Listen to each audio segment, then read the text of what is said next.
Sebelum melanjutkan, jangan lupa subscribe dulu, terima kasih. Bab 76 Konsekuensi tidak tersesat. Anjing yang licik itu termasuk spesies yang sangat langka. Ia kejam saat membunuh, tetapi ia bahkan lebih kejam lagi saat makan. Sulit melihat anjing ini makan. Apa-apaan ini, anjing jenis apa ini? Dia makan terlalu banyak. Siapapun yang diikuti anjing ini akan segera bangkrut karena menghabiskan begitu banyak uang untuk makanan anjing ini. Aku tidak tahan lagi. Dari mana anjing ini datang? Apakah dia di sini untuk merusak selera makanku? Manajer, cepatlah dan usir dia. Ini benar-benar memengaruhi selera makan saya. Ini benar-benar buruk bagi selera makan saya. Orang-orang tidak tahan lagi. Cara si kuning besar meludahkan air liurnya saat makan membuat orang-orang kehilangan selera makan. Anjing ini adalah spesies langka di antara semua spesies langka. Pelayan, cepatlah dan sajikan lebih banyak makanan untukku. Si kuning besar tidak peduli dengan tatapan jijik itu. Dia berteriak dan memerintahkan pelayan yang terkejut untuk mengambilkan lebih banyak makanan.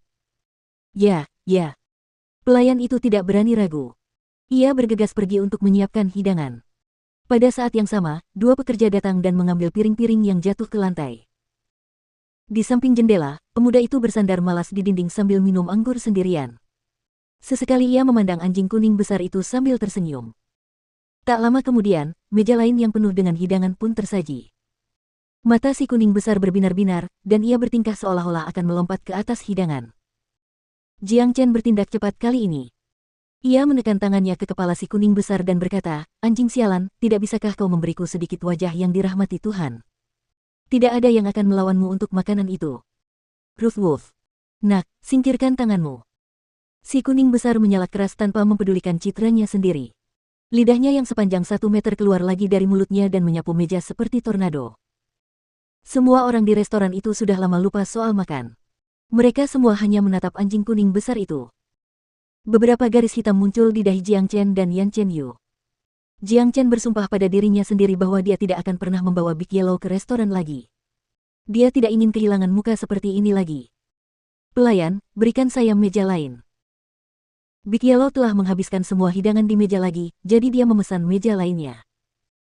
Sial, anjing ini membuang-buang semua makanan enak. Dalam sekejap mata, beberapa ratus pil pemulihan Fana telah habis. Sialan, anjing itu makan makanan yang lebih enak daripada aku, ayahnya. Ini menyebalkan. Beberapa orang begitu marah hingga mereka membanting telapak tangan mereka ke meja. Karena begitu banyak makanan lezat terbuang sia-sia untuk seekor anjing, ia merusak semua makanan enak. Ada banyak hidangan mahal yang bahkan mereka tidak mampu untuk makan, sehingga banyak dari mereka tiba-tiba merasa bahwa mereka tidak lebih baik dari seekor anjing di restoran Silver Moon ini. Bagus, rasanya tidak buruk. Bocah Jiang Chen, gadis kecil Xiao Yu, mengapa kalian berdua tidak ikut denganku? Kalian tidak bisa hanya duduk di sana dan menonton. Ayo, setidaknya makanlah sesuatu. Big Yellow menatap Jiang Chen dan Yan Chen Yu yang keduanya memiliki ekspresi serius dan dahi yang dipenuhi garis-garis hitam. Dia tidak merasa bahwa apa yang dia katakan adalah sesuatu yang tidak tahu malu, dan dia tidak menyadari bahwa di depannya hanya ada piring-piring kosong. Jiang Chen tidak tahan lagi. Dia menendang kepala Big Yellow dan membuatnya terpental sejauh 2 meter. Dia ingin menguliti anjing ini dan memasaknya. Seseorang yang duduk di sebelah mereka bahkan memuntahkan makanan dari mulut mereka. Dia benar-benar tidak tahan lagi. Dari mana anjing kasar ini berasal? Beberapa saat kemudian, pelayan itu kembali mengisi meja dengan piring-piring, sementara dua pekerja lainnya membersihkan semua kekacauan di lantai, menjaga restoran Silver Moon tetap bersih dan dalam kondisi prima. Ketika Big Yellow melihat hidangan disajikan, matanya berbinar, dan dia mulai berlari dan melompat ke arah meja. Tepat saat dia hendak meludahkan lidahnya, dia melihat dua pasang mata yang tampak seperti hendak membunuh seseorang. Sepasang mata ini milik Jiang Chen dan Yan Chen Yu. Dia segera menarik lidahnya ke dalam mulutnya. Hehe, ayo makan bersama. Big Yellow menarik piring ke arahnya dengan cakarnya. Namun, kali ini, ia makan jauh lebih lambat, menunjukkan perilaku yang lebih baik dibandingkan dengan perilakunya sebelumnya. Ayo, kenapa kalian berdua tidak makan?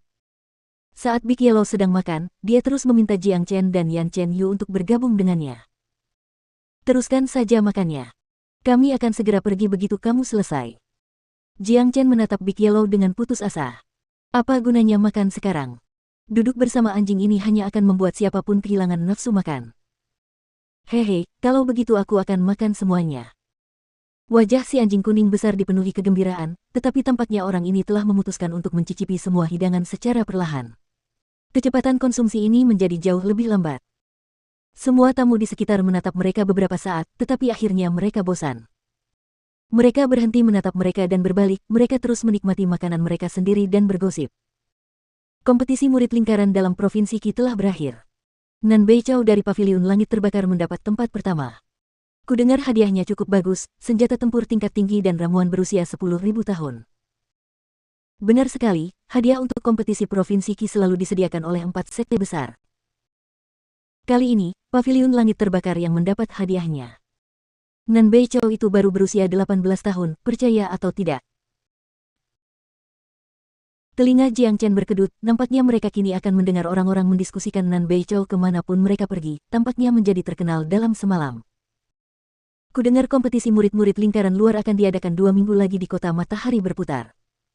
Kurasa semua murid dari 4 sekte besar sedang berbondong-bondong ke sana. Kota Matahari Berputar berada di tengah Provinsi Qi. Kota ini benar-benar besar, tidak sebanding dengan kota bulan perak yang kecil ini.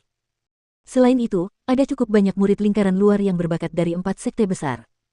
Bisakah kalian menebak siapa yang akan memenangkan kompetisi kali ini? Menurutku, Raja Iblis Kecil dari Sekte Hitam dan Li Wusuang dari Sekte Pedang Surgawi memiliki peluang terbaik untuk menang.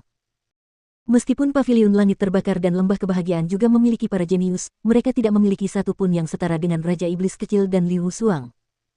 Saya setuju. Saya juga bertaruh pada Raja Iblis Kecil dan Li Wusuang. Semua orang membicarakan tentang kompetisi Provinsi Qi. Kompetisi untuk murid lingkaran dalam telah selesai, jadi selanjutnya adalah kompetisi untuk murid lingkaran luar. 4 sekte besar di Provinsi Qi selalu bertarung satu sama lain secara terbuka atau diam-diam, dan setiap tahun mereka akan mengadakan kompetisi Provinsi Qi yang menyediakan hadiah yang sangat menarik. Pertama, ini akan mendorong murid-murid mereka sendiri untuk lebih giat berkultivasi. Kedua, kompetisi ini adalah pertarungan harga diri setiap sekte, karena hasil akhirnya akan digunakan untuk memberi peringkat sekte satu sama lain. Selain itu, mereka yang berasal dari generasi muda di Provinsi Qi sebenarnya bisa menjadi terkenal karena berprestasi di kompetisi Provinsi Qi. Ketika mendengar nama Raja Setan Kecil, pemuda berbaju biru itu tidak dapat menahan tawanya. Dia masih minum sendiri tanpa berbicara dengan orang lain, dia tampak agak kesepian. Kompetisi Provinsi Qi, Kota Matahari Berputar. Jiang Chen bergumam pelan pada dirinya sendiri. Ia mulai menaruh minat pada kompetisi ini. Pada saat ini, 4 pria memasuki restoran. Pria yang memimpin adalah seorang pria gemuk berusia 20-an. Wajahnya sangat berminyak, dan rambutnya tertata rapi di kepalanya.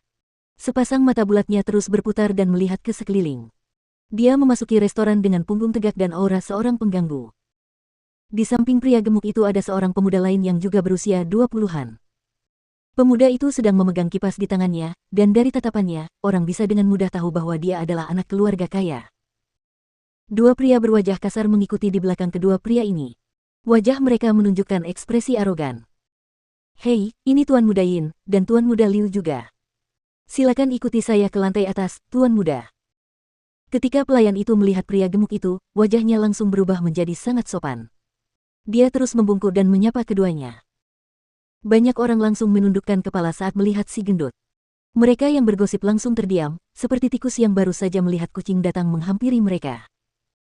Tuan Muda ini bukanlah orang yang bisa dengan mudah diganggu.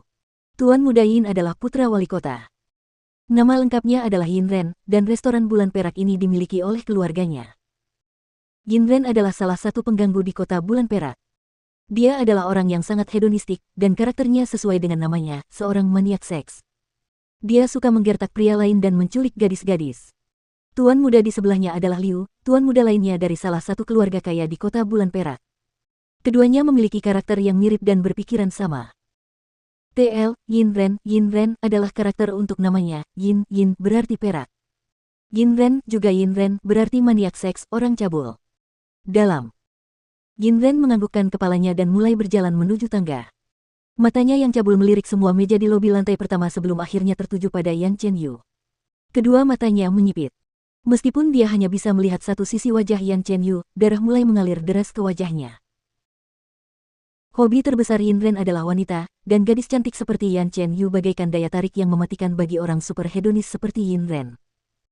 Astaga, sepertinya aku tidak membuang-buang waktuku dengan datang ke sini. Aku tidak pernah tahu ada gadis secantik itu di kota bulan perak.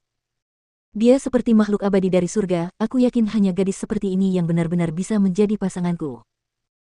Mata Yin Ren terus menatap Yan Chen Yu dan berbicara tanpa peduli sedikit pun tentang apa yang dipikirkan orang lain. Begitu dia selesai berbicara, banyak orang di restoran itu mulai menggelengkan kepala. Mereka menoleh dan menatap Jiang Chen dan Yan Chen Yu dengan tatapan kasihan. Mereka sekarang menjadi target Yin Ren, mereka pasti sudah tamat. Yin Ren memberi isyarat kepada dua pengikut di belakangnya dengan matanya. Kedua pria ini telah mengikuti tuan muda mereka untuk waktu yang lama, jadi mereka segera mengerti apa yang dimaksudnya. Mereka kemudian berjalan ke meja Jiang Chen. Nona muda, tuan muda kami ingin mengundang Anda untuk bergabung dengannya di lantai 2. Salah satu pria berotot itu berkata dengan suara yang menurutnya sopan. Enyah. Jiang Chen berkata tanpa mengangkat kepalanya. Nak, apa yang baru saja kamu katakan? Pria berotot lainnya langsung marah. Dia menatap Jiang Chen dengan ekspresi tidak percaya. Beraninya seorang pemuda seperti ini berbicara kepadanya dengan cara seperti itu di restoran Silver Moon. Dia pasti mencari kematian. Dia memintamu untuk pergi, apa kau tuli? Sialan, pergilah sejauh mungkin. Jangan ganggu makan malamku, makan malam ayahmu. Si kuning besar bahkan lebih kasar dari kedua pria itu. Dia mengangkat kepalanya tinggi-tinggi dan dengan tidak sabar memerintahkan mereka untuk pergi. Pemuda berbaju biru yang tidak jauh dari sana juga mengalihkan pandangannya ke arah Jiang Chen dan yang lainnya. Sepertinya dia ingin mengamati bagaimana Jiang Chen akan menghadapi situasi ini. Kedua pelayan ini adalah prajurit Mortal Core. Sial, dari mana anjing mati ini datang? Beraninya dia berbicara kepada ayahnya seperti ini. Orang kuat itu terus mengamuk. Sudah cukup omong kosongnya, bawa gadis itu. Lebih baik kita tidak menunda rencana tuan muda. Setelah mengatakan itu, kedua pria kuat itu mengulurkan tangan mereka ke arah Yan Chen Yu. Sepertinya mereka akan menculiknya dengan paksa sekarang karena undangannya ditolak. Mereka berdua sebenarnya telah melakukan sejumlah penculikan seperti ini sebelumnya. Dia sudah pergi. Menjadi incaran tuan muda Yin Ren, nasibnya sial. Benar sekali. Gadis yang sangat cantik, dan dia akan hancur. Banyak orang mendesah dalam diam. Ekspresi mereka dipenuhi rasa kasihan. Namun, apa yang terjadi selanjutnya membuat semua orang ternganga. Tepat ketika tangan keduanya hendak menyentuh Yan Chen Yu, Jiang Chen bergerak. Jiang Chen mengangkat tangannya, sinar keemasan yang terang langsung melesat keluar dari ujung jarinya. Sinar terang itu seperti pedang panjang, dan memotong ke depan seperti sambaran petir. Sapu-sapu. Yang terdengar hanyalah 4 suara tebasan. 4 lengan bersama-sama dengan sejumlah besar darah terbang ke udara. Darah mulai menyembur dari lengan keduanya seperti air mancur ke meja di sekitarnya. Tidak seorang pun menyadari bahwa sebelum darah itu dapat mendekati meja Jiang Chen, darah itu membeku dan menghilang. Ah! Teriakan mengerikan bergema di dalam restoran. 4 lengan terlempar ke 4 arah yang berbeda, dan mereka masih bergerak. Baru pada saat itulah keduanya akhirnya bereaksi terhadap situasi tersebut, dan mereka mulai berteriak, ketakutan.